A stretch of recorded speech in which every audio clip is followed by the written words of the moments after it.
మన ఫ్యామిలీ అందరికీ హాయ్ అండి. ఈ రోజుతో పత్తి తీయటం అయిపోయింది పూర్తిగా. అయితే తీసిన పత్తినంతా తీసుకొచ్చి మన షాప్లో వేసేసాము. మోటార్లన్నీ ఒక పక్కకు చదిరేసి పత్తిని ఒక పక్కకు చదిరేసాము. ఇక దాన్ని ఈరోజు కటాయేస్తున్నారు. అయితే మీరు అడగొచ్చు, పత్తిలో లాభాలా నష్టాలా అని అడగొచ్చు. రైతుకి లాభం అంటే అండి లక్షల్లో అయితే రాదు.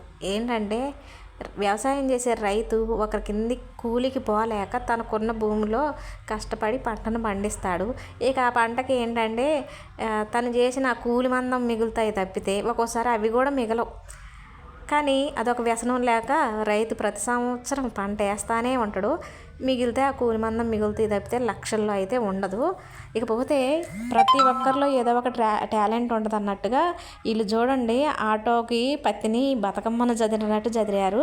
అటువైపు ఇటువైపు డోర్లు ఉన్నాయి, వెనక వైపు ఏమీ లేదు, అయినా కానీ చక్కగా అందంగా ముద్దుగా చదిరారు.